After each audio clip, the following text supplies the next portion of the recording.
Religion that is without spirituality and without spiritual power is meaningless. Ito po ang kasaysayan ng Israel at karanasan nila. Napakarami nilang mga pagiging religyoso. Israel had plenty of religious teachers, yet the whole country was spiritually dry and the people were powerless and the whole nation was wanting for a very long time. Then came John the Baptizer, immediately followed by the Lord Jesus, and the old order was about to change dramatically. Jesus would show what true spirituality meant and what true spirituality could bring about.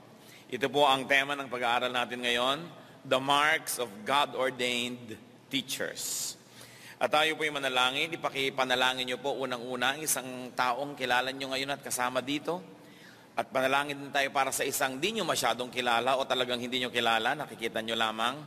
And then pray for yourself and pray also for your preacher that the Lord may bless us today. So in silence, let's approach God's powerful throne. Salamat Panginoon dahil kami maaaring lumapit sa inyo, manalangin para sa isa't isa. Nawa Panginoon ay bigyan niyo po kami ng payapang puso, sapagkat kung kami punong-puno ng ligalig ay hindi namin kayo maririnig. Isinusuko namin sa iyo ang aming mga alalahanin, ang aming mga suliranin, pati mga physical discomforts, isinusuko namin sa inyo Panginoon. At nawa pagpalain mo po kaming lahat, kami po ay pumunta rito para hanapin ang iyong kaluwalhatian, para kami tapunan ng inyong liwanag, Panginoon. At kami po'y umuwi, lumisan sa dakong ito na punong-puno ng iyong pagpapala. Ito po ang gusto namin, Panginoon. Ito po ang layunin namin, nawa ito'y ipagkaloob nyo. Mangusap po kayo sa isang simpleng paraan, kayang-kaya namin maunawaan, at bigyan nyo po kami ng kakayahan, na bigyan ng mga pang-araw-araw na application ng mga itinuturo nyo sa amin. Patuloy kami na palilinis sa inyo, Panginoon. Hugasan nyo po kami. Patawarin niyo po kami sa aming mga kasalanan. At gawin niyo po kami, Panginoong, malinis na sisidlan ng inyong banal na salita. Nawa kayo ang maging tunay na tagapagsalita, gamitin niyo lang po ang inyong lingkod na kasangkapan. At sa inyong pagsasalita, kapangyarihan niyo nawa ang aming madama at magkaroon ng pagbabago ang aming buhay. Tumibay kami, maging lumalakad kami, Panginoon, sa liwanag at ang mga kadiliman maging ng aming puso ay isa-isang mga wala at matalo, Panginoon, at mapagtagumpayan ng inyong liwanag. So, Lord, we pray that you will bless even our loved ones who are out of sight right now. And as we are seated, protected by your presence, Lord, we ask that you protect also our loved ones and all the things that you've given us that we cannot watch over as we are here to worship you. Protect us, O Lord, from our own weaknesses, from our own deceitfulness, from our deceiving hearts. May you protect us. And also, Lord, may you protect us from harm that can come from evil men and evil spirits. We place ourselves under your custody, under your power, and under your protection. In the name of Jesus, your Son, our Lord, we pray. Amen. The marks of God-ordained teacher. Atin pong basahin ang Mark chapter 1, verses 21 to 28.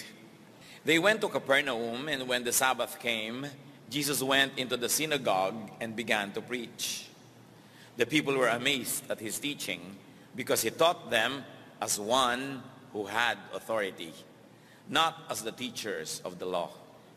Just then a man in their synagogue who was possessed by an evil spirit cried out, "What do you want with us, Jesus of Nazareth?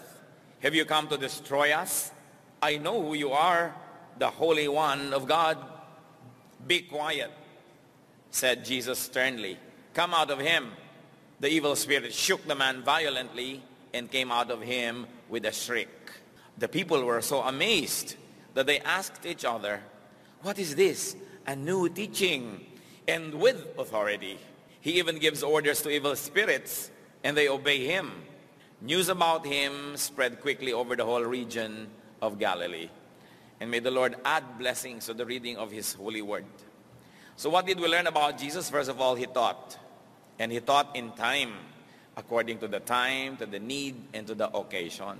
Sabbath, so pumasok siya sa isang synagogue, isang maliit na version ng temple sa mga villages, yan po ang tawag doon, synagogues.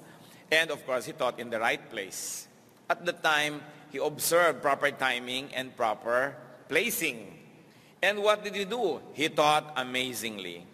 He taught with authority. Sabi ng mga tao, a new teaching. Definitely hindi new yon dahil ang pinag-aaralan po sa synagogue ay yung scriptures. Laging magbubukas ng verses from the scriptures at yun naman ay ipapaliwanag nitong nagbabasa. At ito po ang ginawa ng Panginoon. It was a new way of reading the Old Testament. It was a new way of interpreting what people have already been known all along. It's a new way of applying the Word of God in people's lives, and it's a new style of dealing with God's Word. Kaya tatandaan po natin, kaya naging kamangha-mangha because it was not traditional and it was not conservative.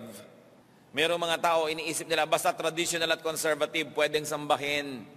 Ang pwede lang pagtiwalaan ay yung traditional at conservative.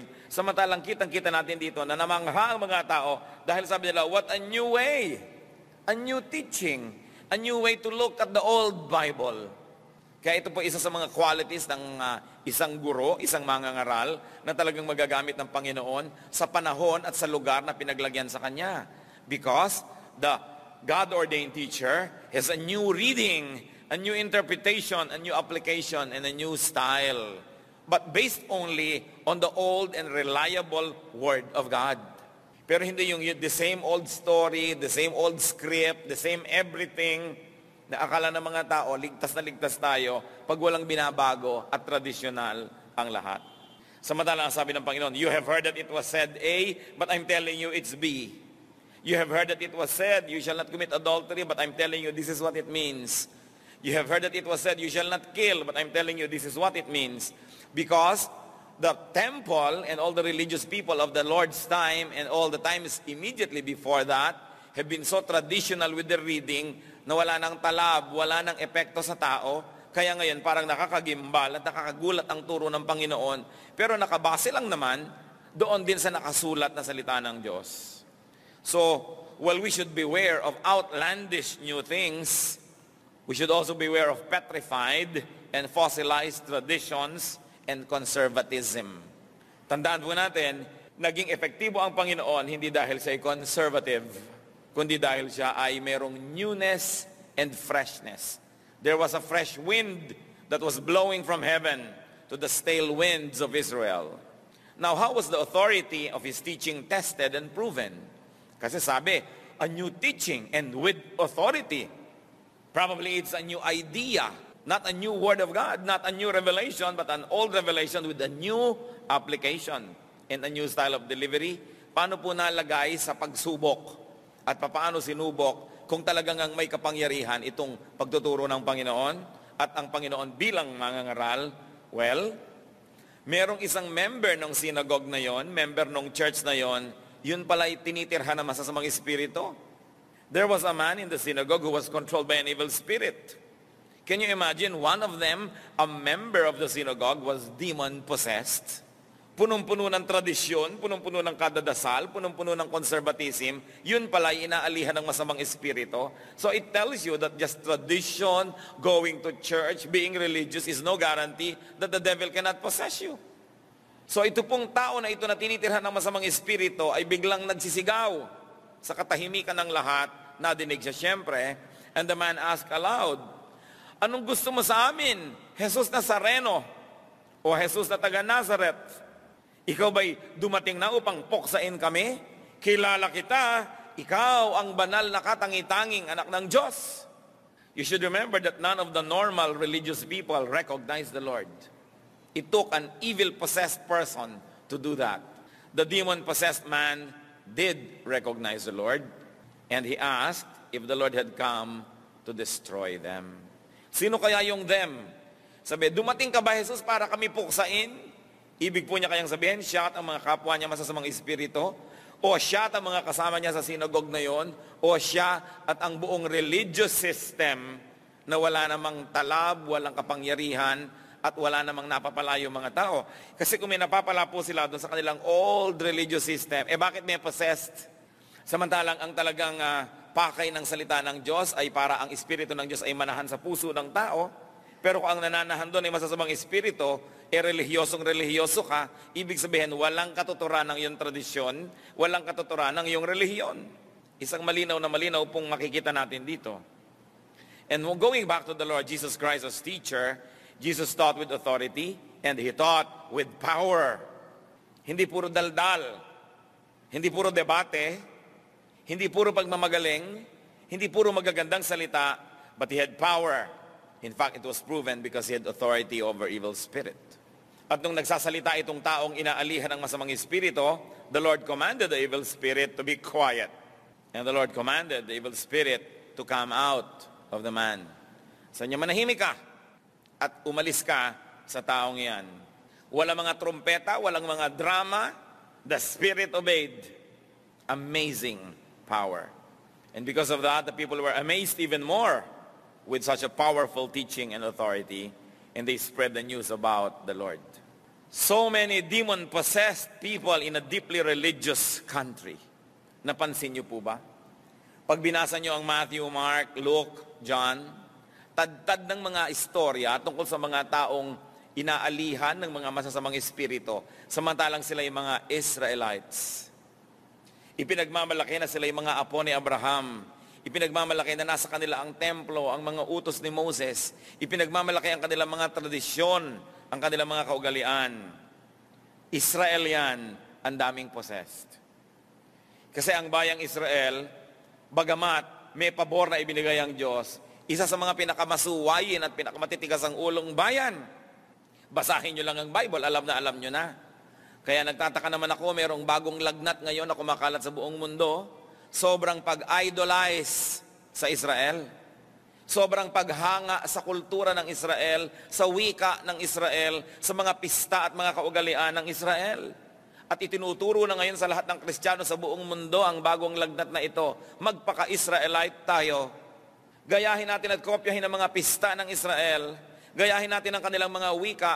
At pati ang pangalan ni Jesus kailangan sa wikang Hudyo lamang sasabihin para may magical power. Huwag kayong padadaya sa bagong lagnat na ito. Walang kahanga-hanga sa kasaysayan sa bayan ng Israel sapagkat sila nga ang tumanggap ng napakarami mga sumpa ng Diyos. Sila itong nakaranas sa pinubuka ang lupa't pinapakain sila. Sila itong nakaranas sa ipinatutuka sa ahas. Sila yung nakaranas ng napakaraming galit ng Diyos sapagkat napakatigas ng kanilang mga ulo. At kung meron mang isang pabor sa Israel, yun ay dahil lamang may kasunduan si Abraham at ang Diyos na pagpapalain ang mga kaapu-apuhan ni Abraham. Pero hindi ibig sabihin kailangan kopyahin ang lahat ng kultura sa mundo, ang kultura ng Israel, para sila maging tunay na Kristiyano. We don't have to be Jewish copycats to be true Christians. Ang sabi po sa Galatians 3:29, if you belong to Christ, then you are Abraham's seed and heirs according to the promise.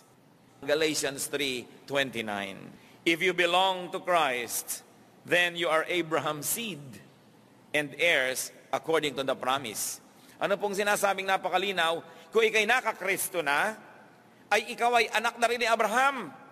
Hindi mo kailangang kumabit kay Kristo o sa Diyos sa pamamagitan ng kultura ng Israel. Pagka ikaw ay nakakonekta kay Jesus, anak ka na rin ni Abraham, at lahat ng ipinangako sa Israel, sa iyo na rin. In fact, the Christians are the modern-day Israelites. Nung tinanggihan ng bayang Israel ang Panginoong Jesus, inilipat ang pabor sa mga Gentiles. Pero may pabor pa rin siyempre nakalaan sa Israel. Sila yung original na may kasunduan eh.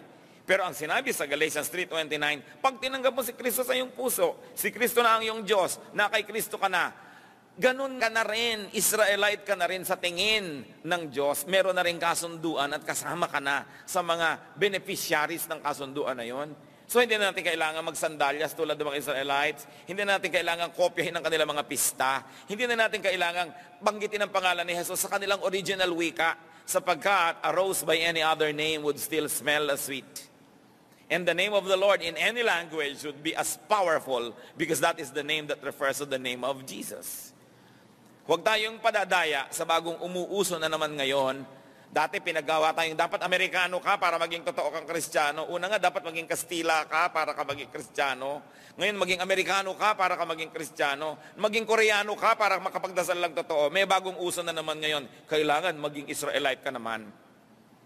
Mga pagpapahirap sa mga kultura ng mundo, these are very domineering forces that don't set people free, but actually enslave them so that they will not be what they are and who they are, but they will only try to be copycats of some other people. At hindi ito ang mapagpalayang espiritu ng Diyos. Makikita po natin, napakamakapangyarihan ang salita ng Panginoon. At nung sinabi niyang, umalis ka dyan, nangisay yung tao, pinakisay muna ng espiritu, hindi mo na siya aalis ng basta-basta gano'n na lang, at may mga sigaw-sigaw pa. Kung nakakaranas kayo ng mga ganito, kayo matatakot pag nagtititili yung espiritu, ibig sabihin, aalis na yon. Because he convulsed the man and with a shriek, left. Kung may makakapagpalusot lang, makakapanakot lang ng konti, gagawin pa, pero huwag kayong mga ngamba. Because he who is in you is greater than he who is in the world. Huwag tayong matatakot dyan sa mga palabas na mga espiritu na yan.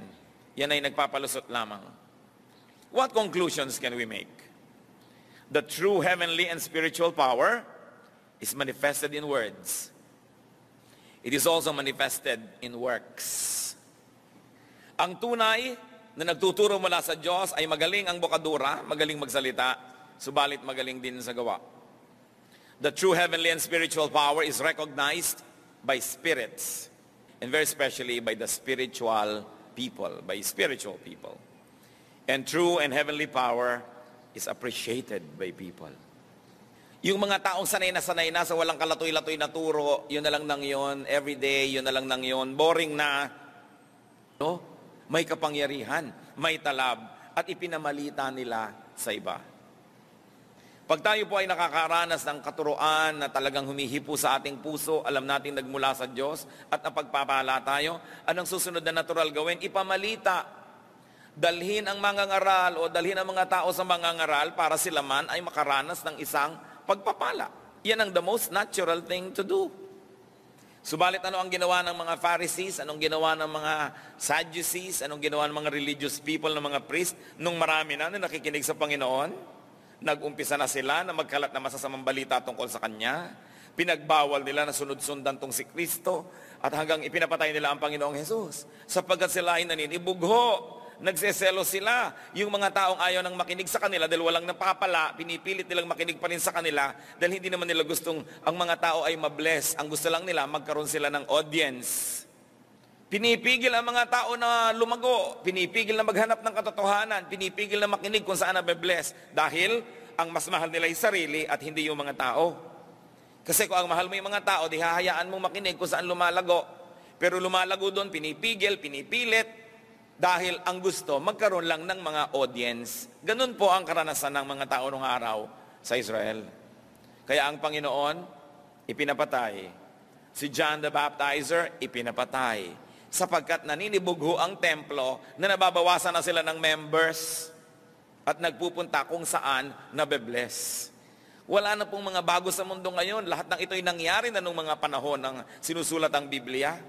Kaya kailangan lang humahanap tayo dito ng mga katuruan para mailapat sa pang-araw-araw na buhay. Ngayon, ano po ang kinalaman ng storyang yan sa atin ngayon? Of course, we should also look for the marks of God-ordained teachers today. Why? Because Christians are to be like Christ. Nakatalaga, nakatakda, at inaasahan na ang mga Kristiyano ay magiging tulad ni Kristo. Kaya nga tayo Kristiyano, katulad tayo ni Kristo. The Christian is like Christ. John 14:12. I tell you the truth, anyone who has faith in me will do what I have been doing. He will even do greater things than these, because I am going to the Father. Yan ang inaasahan ng Panginoon. Sino mang nananampalataya sa akin, sabi niya, ay higihigitan pa ang mga ginawa ko. At paano daw mahihigitan? Sabi niya, because I'm going to the Father. Maaring maraming dahilan. Because I'm going, I will be here only for a short time, and you can have a longer time to minister. Therefore, you should exceed what I have done. Or, I am going to the Father and always pray for you and intercede for you. Therefore, I will empower you so you will be able to do more than what I was able to do. Maraming pwedeng pakahulugan yan. But Christians are mandated and are expected to do great works. Not just works, but great works. And Christians are to be powerful. Christians are to be authoritative. Hindi bagay sa Kristiyano ang mahina, hindi bagay sa Kristiyano ang talunan, at hindi bagay sa Kristiyano ang umaatras sa labanan na spiritual. Hindi yung umaatras sa debate, dapat lang tayong umatras sapagkat ang salita ng Diyos ay hindi pinagdedebatehan. Pero hindi tayo dapat umaatras sa good fight. Merong dapat turuan, merong dapat i-minister, merong dapat na hanguin sa dilim, hindi natin dapat inaatrasan yan. Acts 1:8, but you will receive power when the Holy Spirit comes on you. Power. We Christians are people of power because we are people of the Holy Spirit. Mark 16:17-18, and these signs will accompany those who believe. In my name, they will cast out demons. They will speak in new tongues. They will pick up snakes with their hands. And when they drink deadly poison, it will, and they will get well. Yan daw ang kapangyarihan ng mga anak ng Diyos. Ngayon, huwag naman ninyong damputin lahat ng ahas at ulupong at kobrang nakita nyo. Hindi naman tayo naghahanap ng kobrang madadampot para nga mapatunayan ito. Ang ibig sabihin nito, bukod sa kanyang literal meaning, ay talinghaga na ang power mo beyond the physical, beyond what reason can understand. Si Paul nga po, minsan sa kanyang pagmimisyon, may nadampot na ahas at siya tinuklaw at inaasahan ng lahat ng tao sa ilang minuto lang mangingisay siya at mamamatay. Subalit siya nabuhay pa hanggang kinabukasan, kaya ang lahat ng tao naniwala. Pero hindi naman siya naghanap ng ahas o demonstration, tukain mo ako. Hindi naman ganon. Pero nung nangyari na, dahil siya on a mission, nagkaroon siya ng proteksyon. Ngayon, ito po mga miracle na ito, maaaring maraming layers of meaning. They can be literal, but more importantly, especially today, they can be symbolic. So hindi kailangan ibot yung Kristiyano, natuka ng ahas, namatay pa rin. Hindi naman obligado ang Diyos na laging paghimalaan tayo. Pero ang sinasabi dito, we have access to great possibilities beyond our usual limitations. Kaya dapat matatapang tayo sa pagtuturo ng salita ng Diyos at sa paggawa ng tama. Matthew 10:7-8, as you go, preach this message. The kingdom of heaven is near. Heal the sick, raise the dead, cleanse those who have leprosy, drive out demons. Marami ngayong mga Kristiyano, yun lang healing, hindi naniniwala. Pinagpe-pray yung tao pero deep in their heart, wala naman silang paniniwala, nagagaling. They don't cleanse those who have leprosy, but they avoid them. So, lalo na pag may napoposes, takbuhan, ay lumayo tayo, nakakatakot. Samantalang utos, drive out demons. Sinabi bang lumayo ka? Pero palibhasat ang mga buhay ko minsan ay talunan, ang kalahati ng buhay ay nasa kasalanan, natatakot na humarap sa kalaban. Pero kung tayo po patuloy na nabubuhay sa grasya ng Diyos at sa pagsunod sa Kanya, meron tayong tapang. Tapang na nagmumula sa malinis na puso. Pero siyempre, kung marami ang iyong puso, you have all reason to be afraid. Kaya ang gusto ni Satan, magkasala tayo para mawalan tayo ng lakas ng loob na lumaban sa Kanya. At ang gusto ni Lord, maging malinis ang ating buhay para malakas naman ng loob natin na labanan ang kasamaan at maging tunay tayo na anyo niya o wangis dito sa lupa. Genuine, anointed, and commissioned Christian teachers teach in proper times and places. We are eager, ready, and spirit-led to teach. Pero hindi como tayo ay Christian teacher, lahat na lang ng tao, kahit anong oras, kahit anong kondisyon, tinuturuan natin. Marunong tayo ng timing. Katulad ni Lord, it was the Sabbath time, so He went into the synagogue to teach. Timing is very important. And being spirit-led is important. Hindi ko mo magtuturo ka kahit na lang kailan at kahit saan, kahit yung natuturuan mo hindi nakikinig o ayaw o may ibang gagawin, pinagpipilitan mo ituturo mo. Kaya iba, iniiwasan tayo Hindi tayo marunong ng timing. Sa Acts 16:7, when they came to the border of Mysia, they tried to enter Bithynia, but the Spirit of Jesus would not allow them to. Magtuturo sana sila sa isang bayan, pero ang Espiritu mismo ng Panginoon ang hindi pumayag na gawin nila yon. So meron naman palang bayang dapat puntahan sa ganong araw, baka sa ibang araw yun nakaschedule, at doon nakabukas ang puso ng mga tao. Dapat marunong tayo ng timing. Acts 11:12, the Spirit told me to have no hesitation about going with them. So ito namang tapang na pumunta at lumakad, Espiritu pa rin ang nagsabi. Kaya dapat po, Spirit-led tayo. Meron tayong gustong turuan, meron kang gustong share ng salita ng Diyos. Nagtatanong ko na, Lord, is it the right time? Is it a good time for me to approach this person? Hindi bigla kang uupo at kukultuhin mo na siya, tuturuan mo na agad. Kaya pag nakikita tayo ng mga tao, nagtatakbuhan, eto na naman to, mahabang usapan to. Meron lang tayong 15 minutes coffee break. Pag nakatable natin tong born again na to, hindi na tayo makakapagkape. Tuturuan tayo ng tuturuan at nag-bell na lang at lahat, hindi pa tayo nakakapagmerienda. So iwasan natin siya. Marami po sa atin ganon, sobrang eager. We are so much on fire that we burn everyone near us. Kaya kailangan correct din na timing. Ecclesiastes 3:1, There is a time for everything and a season for every activity under heaven. So, we, like Christ, should teach in proper times and places, and also we should teach amazingly.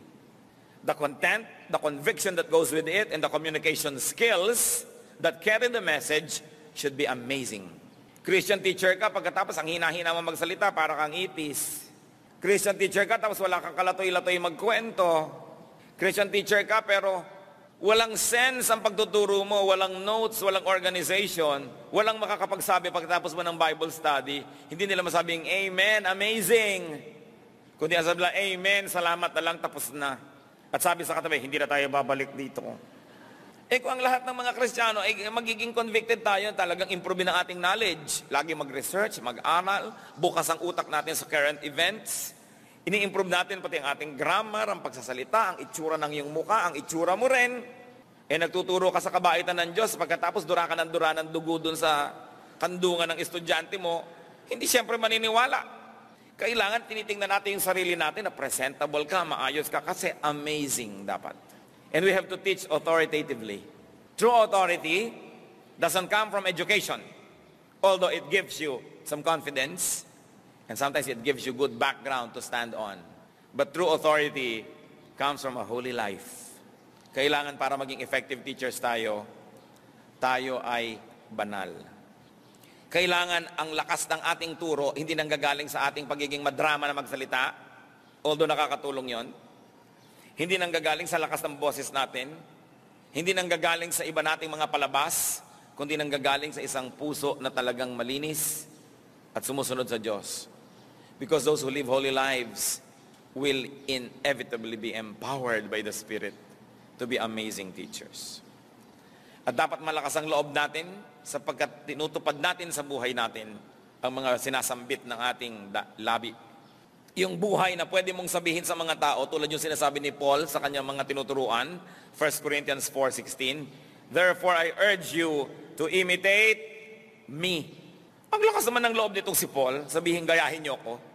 Pwedeng napakalaki niyang huwad o yung other choice, talagang ginagawa niya ang lahat para siya maging makadiyos, na kaya niyang sabihin sa tinuturuan niya, tularan ninyo ako. Yan po ang tunay na lakas ng pagtuturo.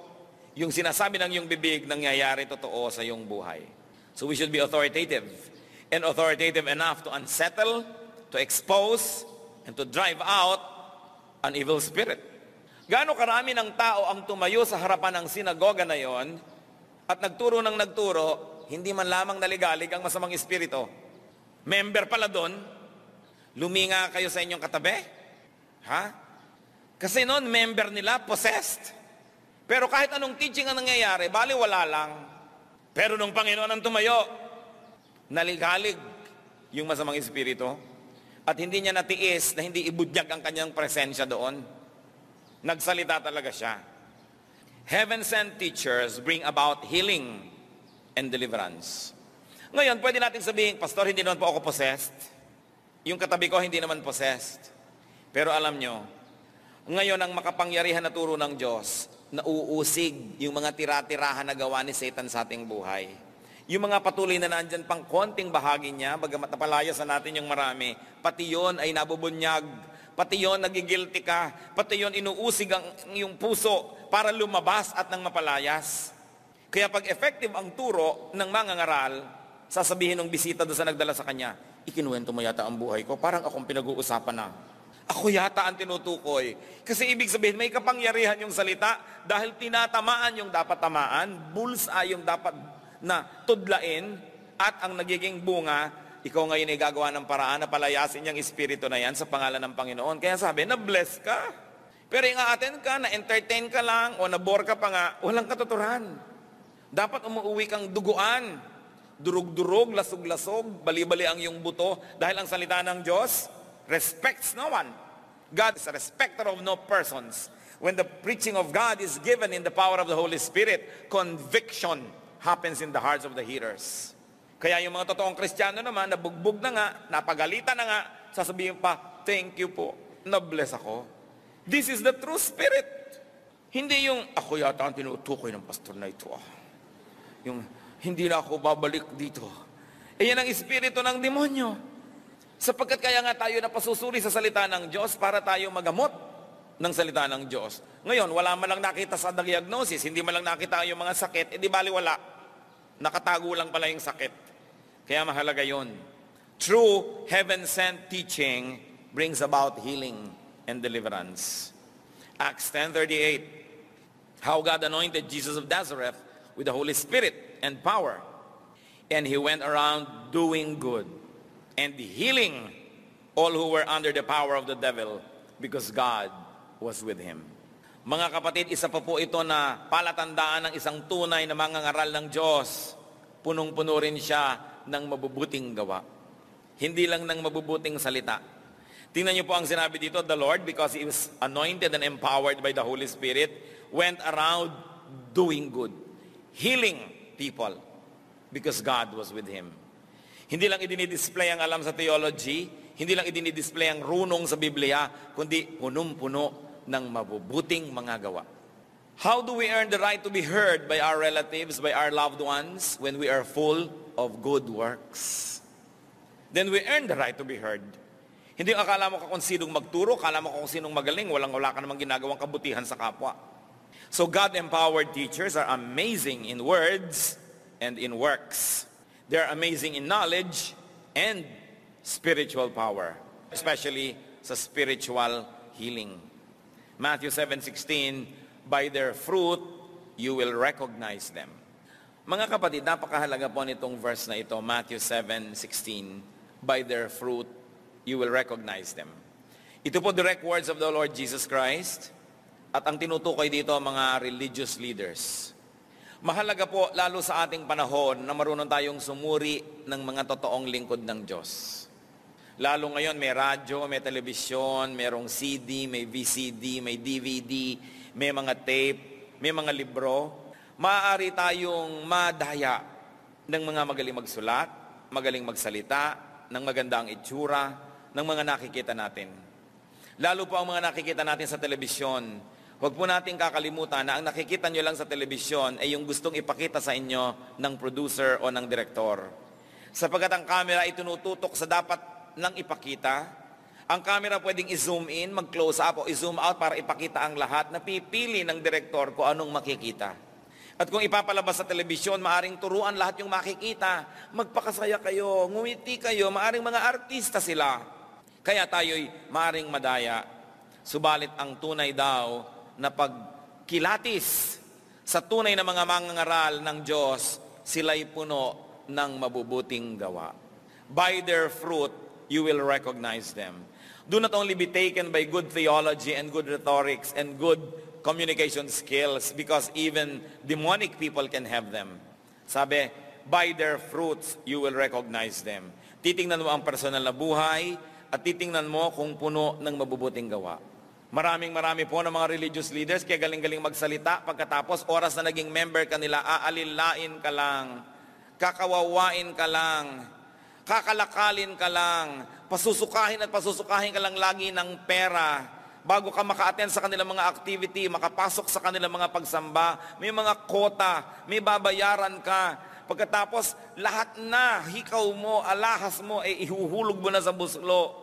At pagkatapos mangingila ka ng pera kung saan-saan, aakyat ka ng mga bus, kakato ka ng mga bahay-bahay, tinda ka ng tinda, palimos ka ng palimos para ibigay ang pera doon sa iyong church. Alam mong inaalila ka lang at ginagamit. Bagamat biblical ang katuroan na dapat tayong mag-tithe, dapat tayong mag-offering dahil paano aandar ang work without financing. Pero kailangan nakikita mong teka, nagiging na yata akong gatasan, wala na yata akong katuturan kundi fundraiser na lang, wala na yata akong silbi dito kundi magdala na lang ng pera at magpaalila. Sabi kasi, by their fruit, you will recognize them. Kailangan marunong tayong sumuri, lalo tayo mga Pilipino na napakadaling maniwala, mapaniwalain tayo. Napakabilis kumalat ang mga kulto sa ating bansa sapagkat magaling ka lang magsalita ng konti, may magaling ka lang choir dyan, marami ng taong pupunta. But by their fruit, you will recognize them. Kung ang isang iglesia ay kolekta ng pondo, tingnan saan ginagamit. Ginagamit ba sa pagtulong sa mga dukha, sa mga mahihirap? O ang bawat isang miyembro ay puro na lamang ang kanilang ginagawa ay magpakahirap para magbigay ng pera. Kasi alam nyo naman, maraming huwad. Kaya ang turo, by their fruit, you will recognize them. Of course, you will also check kung biblical ang turo, kung tama ang scholarship and interpretation. Pero ang pinakamabisang test, the works. The works of people and the works of the church. Because good words blossom into good works. Walang katuturan ng magandang salita na hindi namumulaklak ng magandang gawa. Look for fruits. Look for works. Hindi puro daldal, hindi puro salita, at lalong-lalo na hindi puro debate. James 2:17, in the same way, faith by itself, if it is not accompanied by action, is dead. So Christ was amazing, and Christians are to be amazing like Christ. Are you looking for genuine teachers? Look for amazing works and words. Look for spiritual power. Look for fruits. Look for demonic opposition, because the true work of the Lord will always be opposed by demons.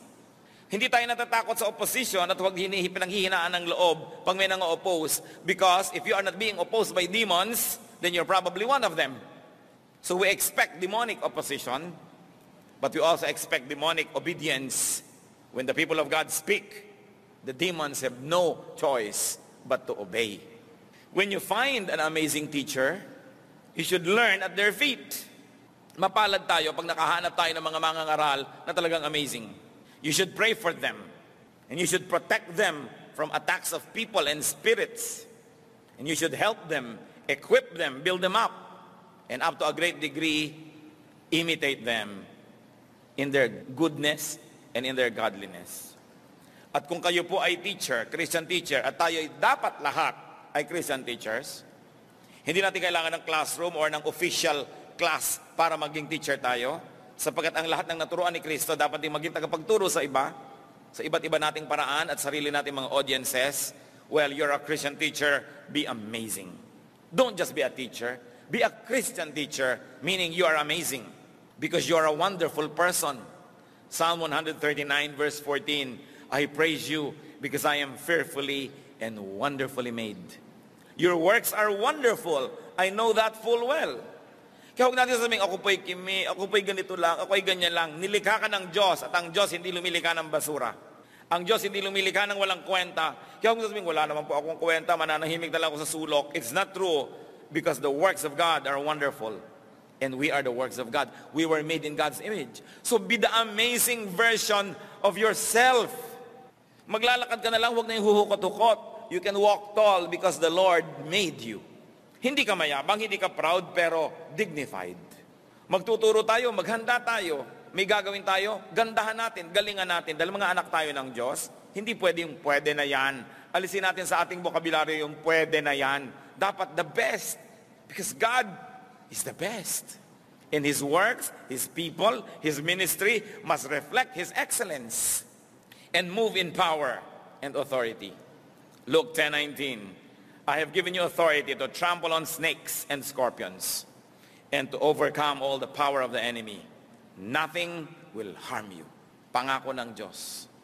Lagi na naman tayo binibigyan ni Satanas ng duda para manghina ang ating loob at maging tayong talu-talunan.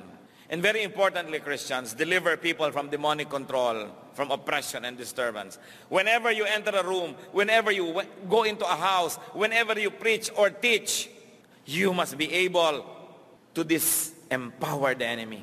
Dapat magkaroon ng kaliwanagan ng isip ang mga nadidimlan, magkaroon ng lakas ng loob ang nanghihina, at magkaroon ng kagalingan ang mga pinahihirapan ng masasamang espiritu. At magkaroon ng kapayapaan ng mga nagugulo, magkaroon ng liwanag ang mga litong-lito. Ito dapat ang ginagawa natin, mga kapatid. Hindi yung kung kailan pa tayo dumating, doon pa nagkagulo. Nung sumali tayo, noon nagkagulo-gulo ang mga tao.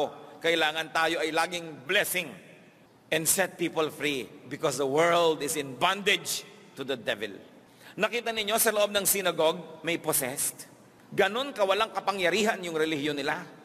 Kaya ang sabi sa John 8:36, so if the Son sets you free, you will be free indeed. So let us first be free.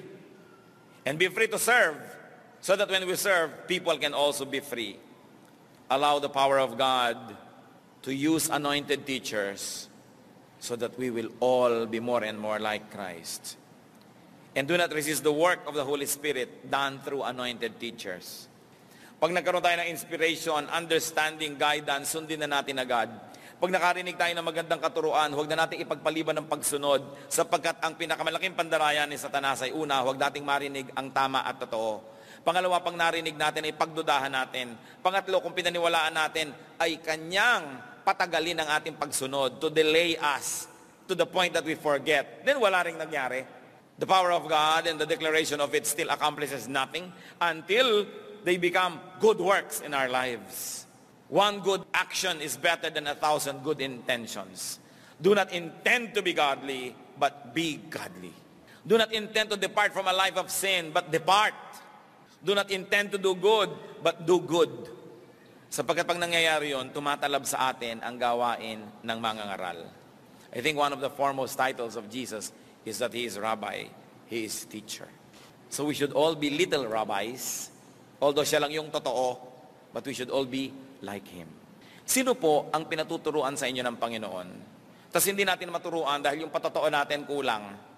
So ayusin natin ang patotoo natin para maging amazing teacher tayo. At sino naman ang ginagamit ni Lord para kayo mabless at maturuan? Maging blessing din kayo doon sa ginagamit ng Panginoon para mutual ang relationship. Hindi lang kayo tagatanggap ng blessing, kundi kayo man nagiging blessing. Sa nagiging blessing sa inyo, merong cycle. Two-way relationship. At mahalaga, maging blessing tayo sa mundo. Maaari po na hindi na literal ngayon na maraming possessed. Although totoong marami pa rin, pero mas marami hindi na possessed. Pero oppressed by the devil, influenced by the devil, scared by the devil, maaaring hindi control pero heavily influenced. Meron pa rin tayong mission. We must be good teachers to the point that they will be set free. Dapat ganun po tayong blessing. Panginoong Diyos, ipaalala niyo po sa amin ang pananagutan namin na maging amazing teachers. Not just teachers, but amazing teachers. Ipaalala nyo rin po sa amin that we should be amazing students. Na kami dapat teachable. At kung kami, Panginoon, are being blessed through your God-ordained and through your anointed teachers, teach us to be blessings to them as well, so that they will be encouraged too and they will be strengthened as well. At ituro mo po sa amin kung sino po ang aming mission field. Mga kapatid, sa ilang saglit ng pagbubulay-bulay, pag-isipan natin, ano sa mga aspeto ng ating buhay ang dapat ayusin so we can become amazing teachers. At magpasya na tayong ayusin yon. Hindi natin laging hawak ang panahon. At sino sa ating kapaligiran ang kailangang mapalaya mula sa kapangyarihan ng masamang espiritu. Mula sa pamumuhay na hindi matuwid. Mula sa maling paniniwala. Ipanalangin natin sila at ipanalangin nating magamit tayo na daluyan ng pagpapala. And we can be amazing instruments only if we let the amazing God really, really move in us. Kung meron tayong ugali, weakness, ang tagal-tagal na nating weakness, turn it into strength. Meron tayong hindi alam, alamin. Sipagan ng pag-aaral. Sipagan ng buhay. At sa ilang saglit ng katahimikan, hilingin natin sa Panginoon. Kung meron mga dapat maalis sa ating buhay, maalis din because He uses amazing teachers to remind us. At tayo rin maging amazing teachers para yung taong tayo lang ang nakai-influensya o kaya nating marating, makalaya rin. When the work of God is done amazingly, people are set free. So let's offer ourselves to the Lord to be amazing channels of blessing.